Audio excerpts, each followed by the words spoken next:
Hey everybody, it is Desiree and I'm back with a real quick little mini video. I apologize for it not being horizontal. I don't understand why sometimes my iPhone films that way and then it doesn't at other times. But if you know, will you comment in the section and just tell me how to stop that, because it is driving me crazy. But right now I am showing you some product from 2002.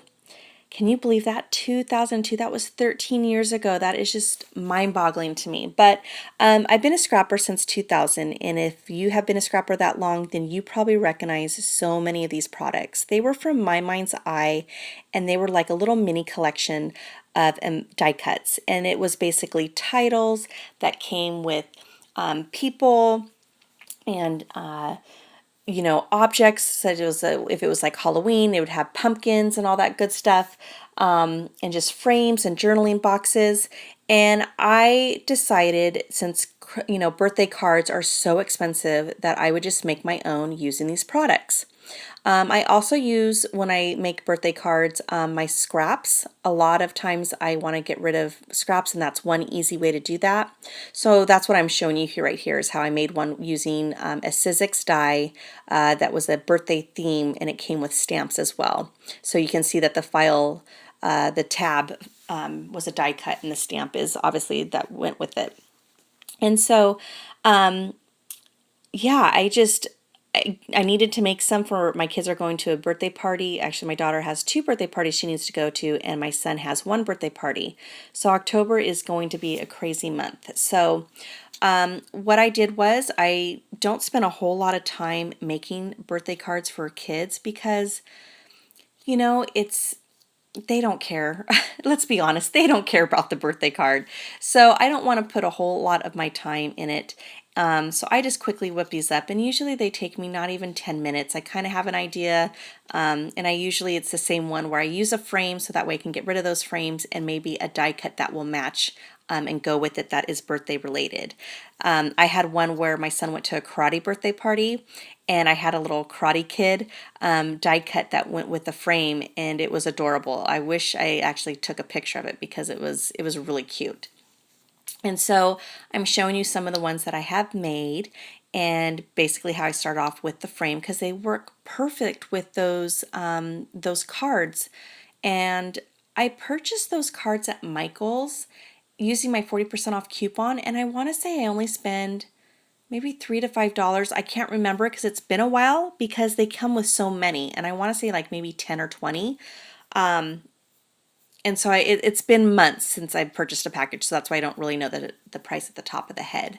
But moving on, here is the card that I'm making right now that I'm going to show you while I'm filming. And that blue scrap piece of paper came from my scrap bin, and it's kind of an odd shape, but it fit the little girl's head perfectly, nestled in that curve. So that is what I'm going to use. And I cut it down to size, and then for the little girl, I am going to stick 3D foam stickers on the back. And then I'm going to go ahead and grab my ink, an ink pad, and my alphabet stamps. And the alphabet stamps I purchased at Michael's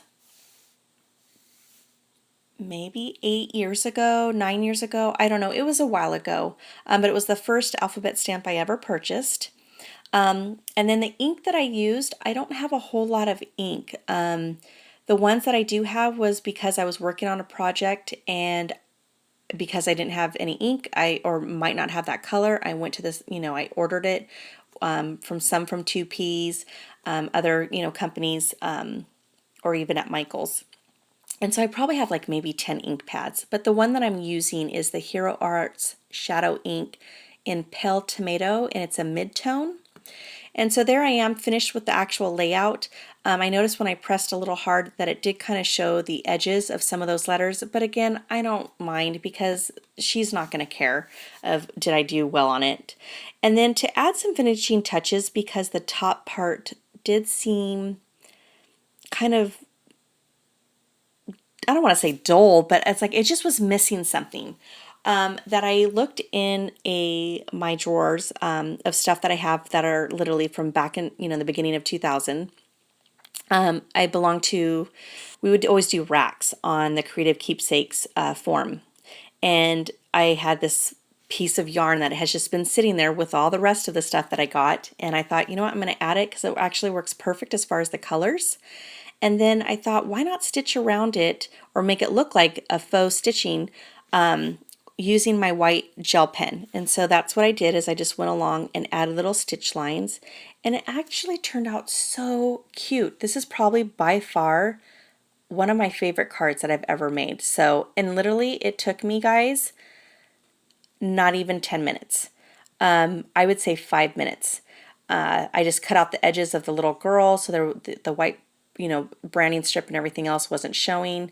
And, I took my tiny attacher and stapled that yarn at the top, and I'm done. I mean, some stamps, some little stitches, and there you go. A perfect little birthday card for a little girl that is turning 7.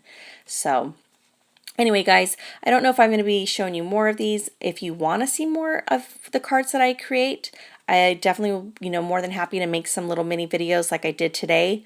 But thank you so much for all my new subscribers, and for those who are watching and liking my video. I really do appreciate you guys. And like I said, I will be having a giveaway here soon, shortly. So thank you so much. Bye.